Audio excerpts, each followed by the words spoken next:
The Nigerian police say it has recovered the maize that was stolen from the Senate on Wednesday.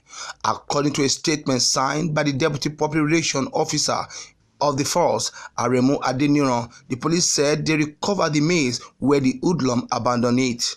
The statement read, the police team engaged in massive raid of identified criminal spots, flashpoints, stop and search operation, visibility and confidence building patrol, intelligence gathering, which forced the suspected miscreant to abandon the maize at a point under the flyover before the city gate, where a patriotic passerby saw it and alerted the police. End of quote. He, however, said discreet investigation into the incident still ongoing to arrest and bring the perpetrators to justice. He appreciated the members of the public, most especially motorists within Abuja metropolis, for their support, cooperation, and timely information during the stop and search operation for the recovery of the maize. The National Assembly had on Wednesday given the Inspector General of Police 24 hours to produce the maize that was stolen by the hoodlum suspected to be sponsored by a suspended Senator Ovie Omagege. The hoodlum, after stealing the maize, ran out of the chamber, with it causing pandemonium in the National Assembly complex. The maize was, however, replaced by another, and Senate proceeding continued. The suspended senator has stated that he did not sponsor the hoodlum to cut away the maize.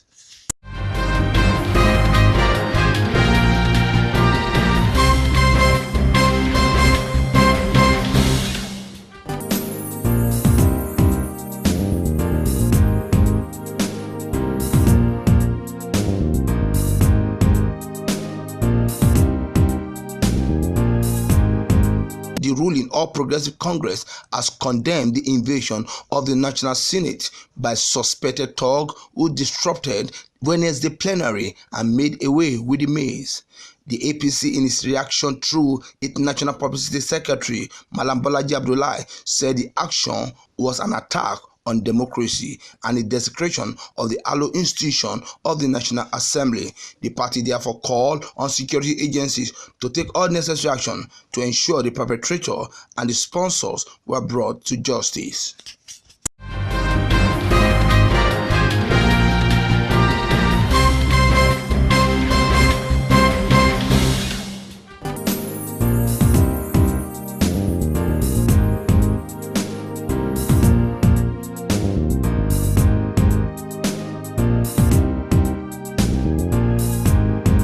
While unveiling achievements and activities of Nigerian armed forces in tackling insurgency in the country, the Director of Defense Information, Brigadier General John Ajim, said different troops of Nigerian armed forces, such as Operation Lafia Dole, Operation Awase, Operation Delta Save, Operation Safe Corridor, have recorded tremendous success against Boko Haram attack and herdsmen evasion across the country.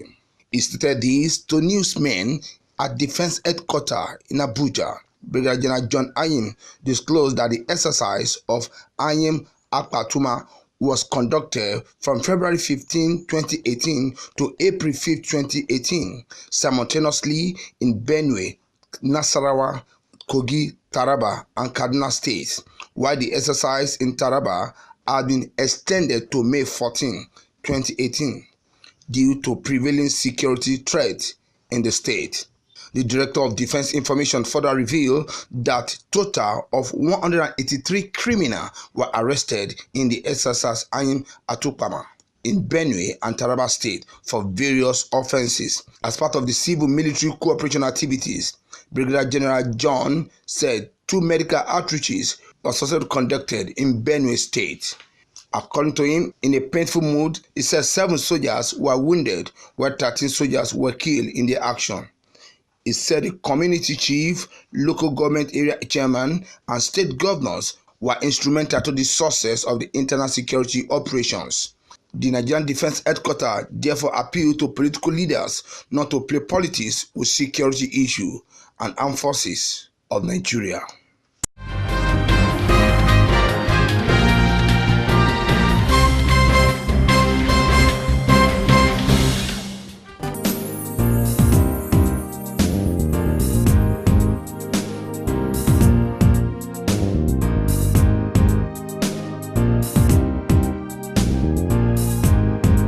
A coalition of 22 civil society groups under the umbrella of Good Governance and Change Initiative have predated the Nigerian Senate over their calls that service chiefs in the country be sacked. Addressing newsmen in Abuja, convener of the coalition, Comrade Emmanuel Ogboku, accused senators behind the statement, saying they are not happy with the determination of the military to rid the country of all insecurity challenges for the 2019 general elections. We demand that the Senate, the National Assembly as an institution, wake up to the reality and enormity of the duty they owe Nigeria and face their core duty.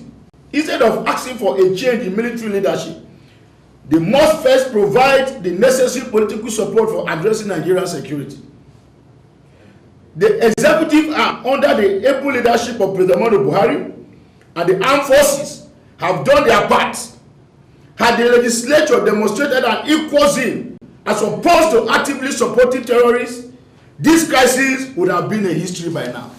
We all know how they play politics with it. That even up to a point that the National Assembly became like a den of terrorism, where virtually highly placed senators were accused, some were even detained and imprisoned temporarily for sponsoring terrorism. He urged the Nigerian military leadership not to relent in the good work they have been doing in keeping the country secured. The service chiefs must disregard the politically motivated cause for their removal and rather channel their energy into finishing off the terrorists and other criminals that threaten the well-being of citizens. Our expectations are that the military will take this as a call to expose the citizens, to expose the politicians that terrorists sponsor, so that this blackmail of the entire country will stop once and for all. Nigerians will hold the National Assembly responsible for any degeneration of the security situation in the country, because their call for the removal of the service chiefs is premised on their political selfish goals. The group also condemned the recent attack on the Senate by one of its members who hired thugs to cut away with the mace. We need to undertake some mental tests, psychological tests, to be certified that you are mentally stable before you are elected into the National Assembly. And in fact, Nigerians should have known best whom to elect.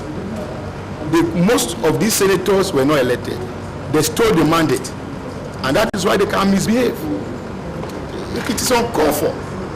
In the Senate, Nigerian Senate, they are supposed to be distinguished, and we have people that are dishonorable and are being referred to as distinguished senators. In Abuja, LM Chukwuemeka reports.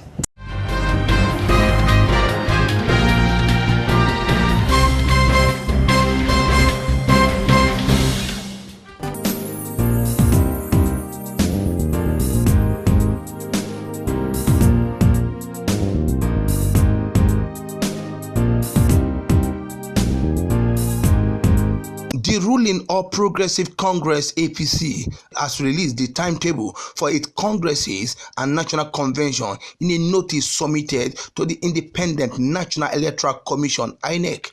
The notice of the conduct of the congresses and national convention, signed by the APC National Secretary Mai Malabuni, the party scheduled world congresses for Wednesday, May 2nd, 2018, local government congresses Saturday, May 5th, 2018, state congresses Wednesday, 9 May 2018, and national convention Monday, May 14, 2018. The notice read, "We write to advise that our party is scheduled to conduct world, local government and state congresses and national convention to fill vacant offices arising from a fusion of the time or appointment into government offices, death and other reasons as stipulated in Article 17 of our party's constitution."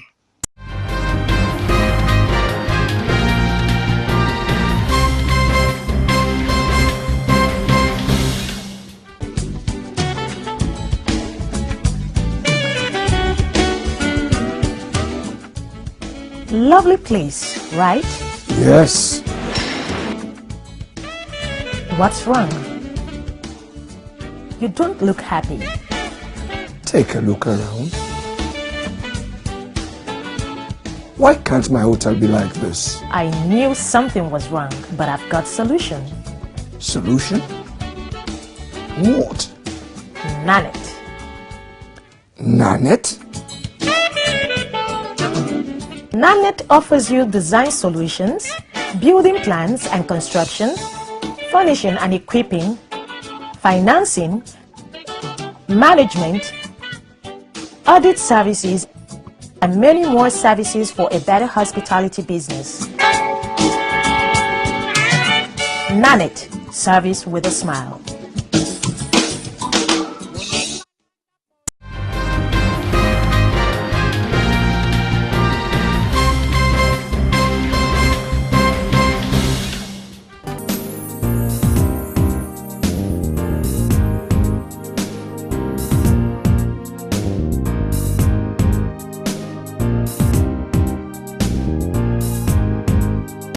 The People Democratic Party (PDP) and the Action People's Party (APP) and former Vice President Atiku Abubakar have condemned the invasion of the National Assembly and seizure of Senate maize by hoodlums and called for immediate probe and prosecution of culprits. PDP, in a statement by its National Publicity Secretary Kola Ologbondiyan, blamed APC for the attack, saying the trend was dangerous for democracy.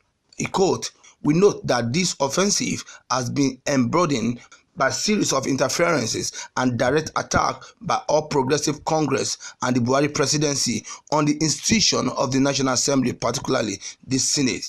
The APC has foisted on our nation an irredeemable autocracy which has in 3 years of governance gone beyond limit to force Nigerians to accept a government that has no respect for freedom and ideals of democracy, particularly the constitutional separation of power."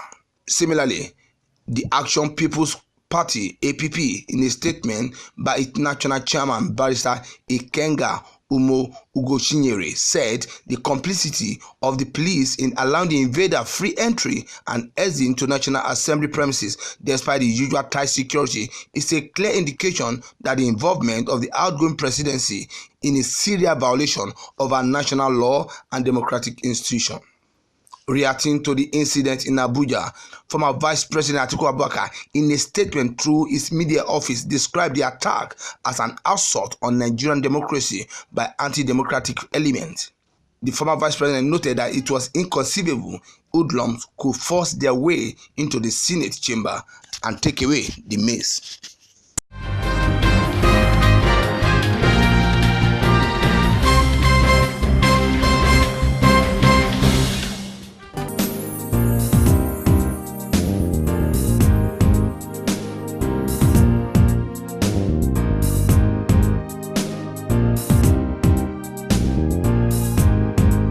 The Senate has cleared 12 bills which it says will be forwarded to President Muhammadu Buhari for his assent. The upper legislative chamber said the bill have met the requirements of the provisions of Section 9 of the Constitution. The bill had been passed and meant to be processed in line with the Act on Notification Act before transmission to the President. They include Constitution 4th alteration, authorization of expenditure in absence of appropriation, financial autonomy of the state legislature, political parties and electoral matters, Nigerian police force, restriction of tenure of president and governor, submission tenure of governor, determination of pre-election matters, among others. The Senate said, notwithstanding the resolution of some State House of Assembly on some of the bill, the action it noted will enable the institution of the government prepare for immediate implementation of policies and programs pursuant to the provisions. It was sponsored by Deputy Senate President Ike Ekremadu and 49 others. The Senate leaders Ahmed Lawan, who presented the motion on behalf of Ekremadu, said in the processing the alterations, the Senate took cognizance of provision of Section 9 of the Constitution as amended. According to him, 33 bills seeking to alter various provisions of the Constitution were presented before the Senate and the House of Representatives in July 2017. Lawal recalled that the Senate approved 29 of the bills with a required two-thirds majority of the members, adding that the House of Representatives also approved 21 of the bill with the same. The Senate leader noted that the two chambers approved 17 of the bill without difference and were transmitted to the State House of Assembly for their resolution. It added that the 4 of the bill were approved with amendment and have been committed to a conference committee for further action in line with legislative tradition. Senate leader said 35 state of houses of assembly have forwarded their resolution on most of the bill. When Ekremadu, who presided over the plenary, put the resolution into voice vote, it was unanimously approved by majority of the senators in attendance.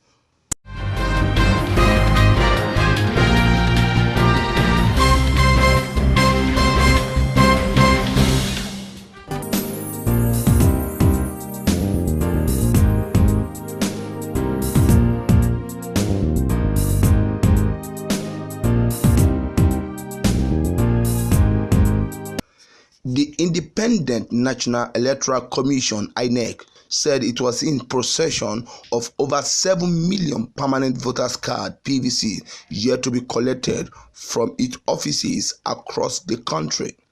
The commission disclosed this in a tabular data on consolidated PVC as at March 22, 2018, released on Tuesday in Abuja.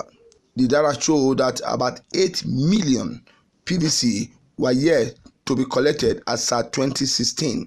A breakdown of the uncollected PVC as at March 2018 also revealed that Lagos has the highest number of over 1 million PVC, followed by Oyo 647,000, Edo 449,000, while Kano 195,000.